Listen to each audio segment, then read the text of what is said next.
Capítulo 42. Los premios se ganan. Masaru sintió esa presencia imponente incluso antes de entrar. Inconscientemente, su mano tembló al tiempo que la apoyaba en la puerta y la deslizaba. Una vez adentro, se encontró frente a la profunda mirada de Okiba, acompañada de sus siempre inexpresivas facciones, imposibles de leer. A su lado se encontraba Kujak en una postura tan recta que parecía una estatua. «Mierda, llegué tarde», fue lo primero que pasó por su mente al tiempo que tragaba saliva, temiendo una feroz reprimenda. Kujak le había pedido que fuera a informar al Alfa sobre la aparición del Ghoul, pero en vez de eso, se quedó dormido con Alana. «Masaru», dijo Okiba con su característica voz profunda, aquella que tanto temía, pero al mismo tiempo envidiaba. ¿Lograría algún día tener ese timbre de voz? Era poco probable. Kujak, quien más se le parecía, tampoco alcanzaba esa profundidad, y la voz de Masaru tenía una tendencia a ser más suave. ¡Qué injusto! ¿Sí? Carraspeó, buscando sonar seguro. ¿Sí? ¿Qué pasa? Okiba se incorporó de su asiento y apoyó sus manos sobre la mesa. No fue agitado ni brusco, pero su propio cuerpo convertía cualquier gesto en algo intenso. La madera crujió levemente bajo el peso de sus palmas. «Ten cuidado», dijo. «¿De ti?», pensó Masaru, expectante. «Kujak me informó de la aparición de un Ghoul en las cercanías», continuó Okiba mientras caminaba en su dirección. Luego apoyó su mano en su hombro y bajó la vista sin ladear ni un centímetro la cabeza, como si le recordara no solo su tamaño, sino también la diferencia de poder. «Así que ten cuidado al salir de noche». Masaru abrió la boca y, como si no fuera él mismo, no supo qué responder. Vio en silencio a su padre pasar de largo hasta salir de la habitación. No hubo reprimenda. No hubo castigo. Nada. Eso solo podía significar una cosa. Kujak no le contó a Okiba que lo había enviado a avisarle del Ghoul. Masaru fijó ahora sus ojos en su hermano, quien ya tenía una postura más relajada, excepto por su rostro de ceño fruncido. «¿Qué te pasó?», preguntó Kujak con voz cortante. Masaru se rascó detrás de una de sus orejas, las cuales por sí solas bajaron, al igual que su cola. Toda esta situación lo confundía. «¿Por qué no me acusaste?». No fui a decirle a Okiba de inmediato. Kujak lo miró con la misma expresión que ponía cuando Masaru se excedía en sus explicaciones. «¿De qué hablas?». Masaru pestañeó. «Porque si le decías a Okiba, lo que hacemos no se le dice a padre. Ahora responde, ¿qué te pasó?». Masaru se sintió culpable. Después de todo, él sí había estado dispuesto a acusarlo por su interés en Misa. Es más, ahora que lo pensaba bien, Kujak nunca lo delató por nada. De niño siempre buscaba lastimarlo, sí, pero jamás reveló sus faltas a su padre. Masaru, en cambio, lo hizo cada vez que tuvo la oportunidad, como si con eso pudiera reafirmar que era mejor que ellos, mejor que el resto, mejor que todos, solo para recibir una mísera mirada de Okiba y un par de palabras escuetas. Algo que, al final, no valió nada. «Lo siento, no tengo excusa», confesó, bajando la mirada profundamente avergonzado. «Alana me pidió que la acompañara, entonces me quedé con ella en su cuarto». Kujak asintió de forma aprobatoria y luego caminó hacia la salida. «Eso está bien, tienes que tener bien atendida a tu hembra», dijo antes de marcharse. «No es...». Masaru calló, prefiriendo ahorrarse las explicaciones. Quedaban pocos días para abandonar el templo, y Misa los contaba con la misma devoción con la que Conchard repetía sus oraciones matutinas. No entendía cómo Alana actuaba tan desenvuelta en este ambiente tan hostil. La presencia de aquellos hombres lobos la abrumaban. Y para empeorar el día, al cumplir una de las tantas solicitudes de Conchard, terminó abriendo la puerta equivocada.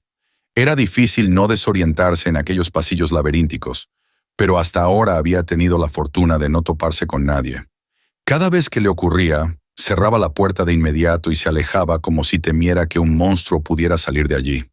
Sin embargo, en esta oportunidad fue diferente.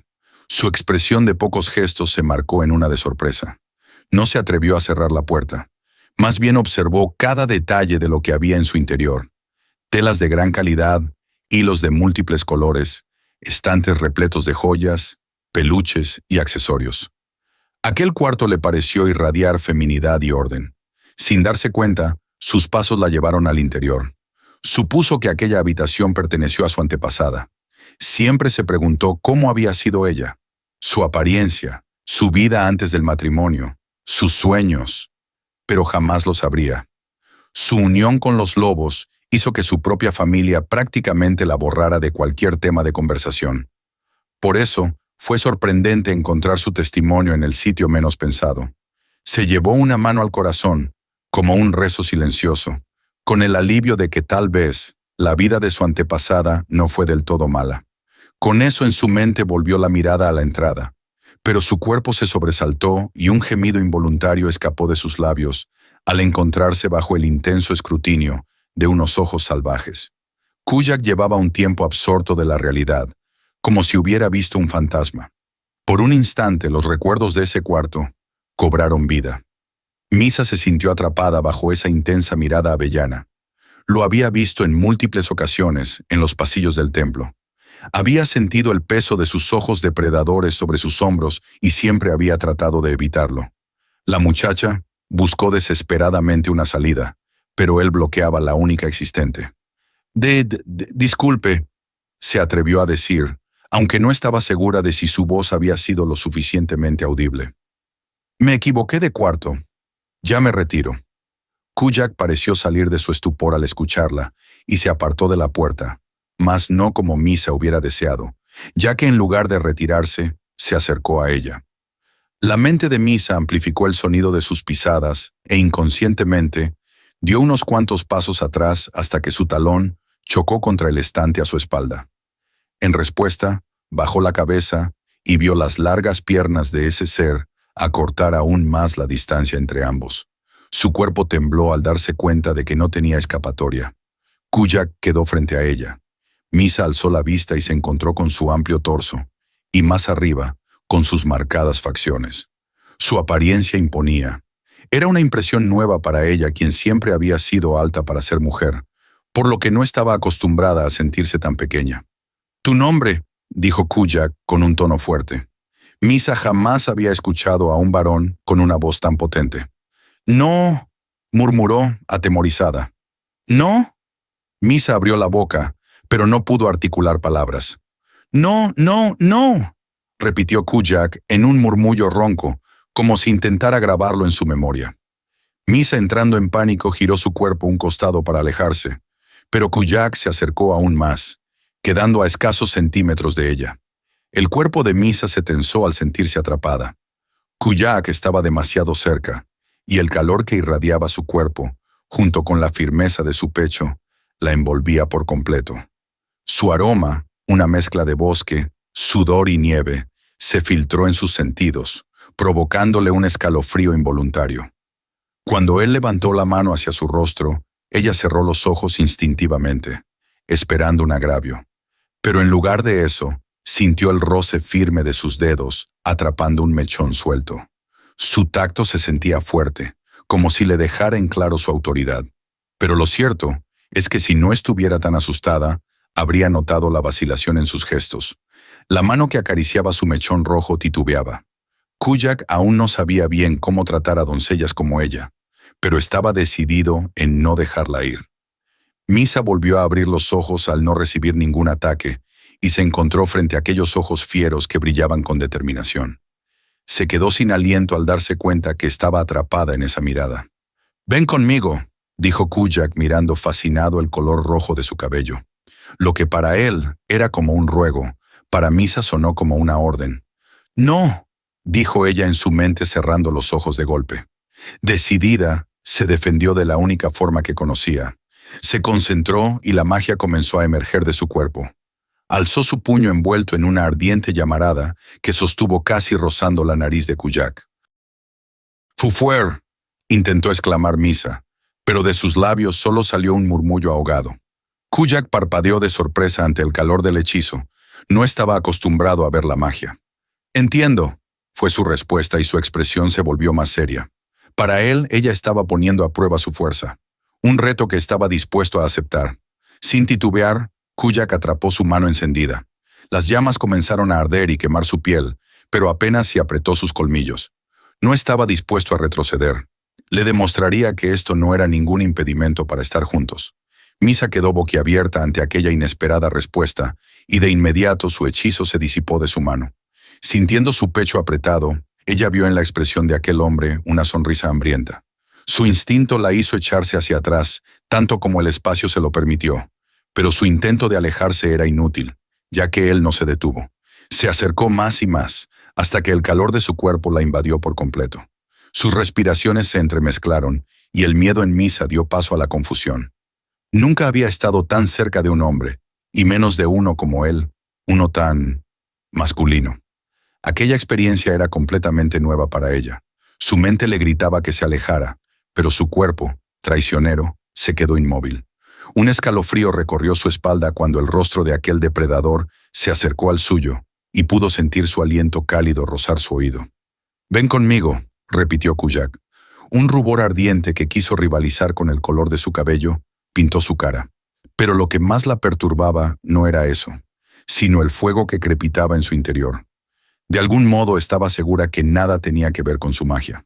Aturdida, juntó las manos contra su pecho, como si con ese gesto pudiera contener el palpitar de su corazón. Era una emoción distinta al miedo, pero igual de intensa. En respuesta, Kujak sostuvo su mentón con toda la delicadeza que sus poderosas manos le permitían. La respiración de Misa se volvió errática al notar lo cerca que estaban. No fue consciente cuando sus brazos bajaron, sin ofrecer más resistencia, completamente rendida. Ese sutil relajo en su cuerpo, Kujak lo interpretó como una aprobación. Con la seguridad de quien reclama lo que le pertenece, inclinó el rostro y dejó que sus labios acariciaran su piel, recorriéndola con lentitud mientras absorbía su aroma. Misa perdió la noción del tiempo, estremecida por su contacto. El roce áspero y masculino de su barbilla la sumergía en una llamarada de emociones desconocidas. No supo en qué momento exacto, él, con su lengua, rozó la piel de su cuello, ascendiendo como el calor de sus mejillas hasta reclamar sus labios. Solo que, cuando sucedió, cerró los ojos y se dejó arrastrar por la sensación, permitiendo que Kujak explorara su boca sin resistencia. Misa apenas podía respirar, y las pocas veces que sus bocas se separaban, era solo para soltar una exhalación entrecortada. Sus manos, desesperadas por aferrarse a algo y no perder el equilibrio, recorrieron a ciegas los estantes a su espalda. El sonido de los objetos cayendo pasó desapercibido entre sus jadeos, hasta que un repentino pinchazo en su dedo derecho la sacudió. Aquel pequeño corte la hizo abrir los ojos de golpe, devolviéndola a la realidad. Kujak seguía sobre ella, abrazándola y gruñendo, hundido en su cuello como si quisiera devorarla. Misa parpadeó, desorientada, y su mirada vagó por la habitación más allá de su hombro. Era un lugar lindo, cálido y acogedor, pero también le devolvía sus primeros temores. Si seguía así, si se dejaba llevar, aquella hermosa habitación se convertiría en su prisión, y sus sueños no habrían sido más que un burdo intento de alcanzar la libertad. Sin saber qué más hacer, su mano temblorosa buscó a ciegas el mismo objeto que la había herido. Sus dedos se cerraron sobre el filo desconocido, y sin pensarlo demasiado, lo alzó contra el hombre lobo que sentía que la estaba embrujando. Kujak anticipó el ataque, pero en lugar de esquivarlo, lo aceptó. No necesitaba detenerla. Quería seguir demostrándole su fuerza, demostrarle que también podía soportar el filo de un arma. Pero en cuanto la hoja impactó en su piel, el cuerpo de Kujak se apartó instintivamente de Misa. ¿Qué era eso?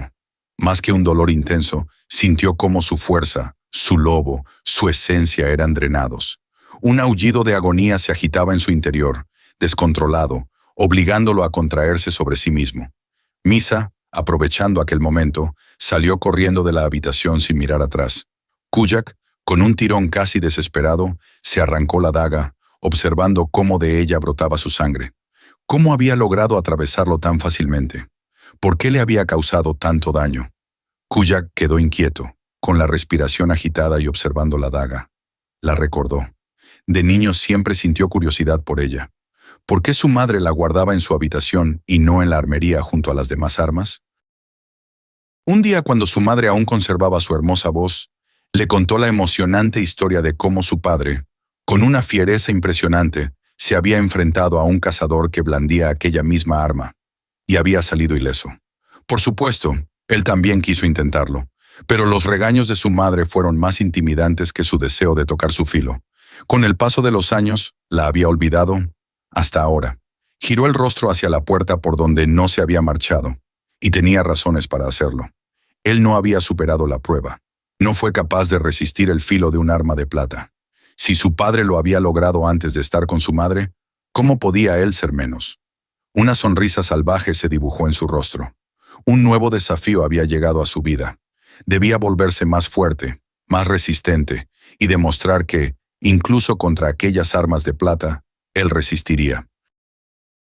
La luz de la mañana hacía brillar el paisaje nevado, mientras pequeñas ondas de niebla se arremolinaban sobre las aguas termales que rodeaban el templo. Masaru estaba de pie, frente a sus hermanos. Hoy era el día en que ellos partirían para formar su propia manada. ¿Seguro no vienes?, volvió a preguntar Kuyak. Masaru negó con la cabeza. Kuyak se encogió de hombros, dispuesto a no insistir, y luego con el brazo derecho hizo una señal a los suyos para marcharse. Caminó unos pocos pasos, pero se detuvo, volviendo la vista hacia el templo por última vez, dudando entre el deber y sus propios deseos. Le hubiera gustado verla una vez más, pero ese era un privilegio que había perdido por no ser lo suficientemente fuerte. Volvió la vista adelante, pero antes de dar un paso más, notó que uno de sus hermanos se había quedado rezagado. Sus ojos se posaron sobre Kyle, quien reaccionó con un estremecimiento involuntario. Kyle apretó los puños y cerró los ojos por un instante. Luego, en busca de quién realmente quería ser, alzó la mirada con determinación. No iré contigo, hermano. Me quiero quedar en el templo, compadre. A excepción de Kuyak, todos lo miraron boquiabiertos. Masaru incluso tomó su brazo y lo agitó, como si necesitara asegurarse de que realmente era él. Kuyak cuadró sus anchos hombros y bajó levemente la cabeza, ensombreciendo su semblante mientras avanzaba hacia su hermano. Al quedar frente a él, ambos se quedaron mirándose fijamente por unos segundos. Entonces, Kuyak levantó el brazo con la mano extendida y lo descendió con fuerza sobre el hombro de Kyle. El muchacho cerró un ojo al recibir varios golpes. Dolían, pero eran más leves de lo que había imaginado. «¿Tú realmente...?» comenzó a decir Kuyak, con una ligera curvatura en los labios. «Pensaste por ti mismo. Eso es...» Una risa escapó de su boca. Masaru los miró a ambos, anonadado. Kuyak sin más preámbulos se separó y después alzó un brazo en señal de despedida. «Si cambian de opinión, nos van a encontrar. Seremos los más fuertes». Sus palabras se transformaron en aullidos y, uno a uno, sus hermanos tomaron su forma de lobo, lanzándose a correr por el horizonte nevado hasta perderse en la distancia. Masaru, con el corazón apretado, los despidió con la mirada, sin saber cuándo se volverían a ver.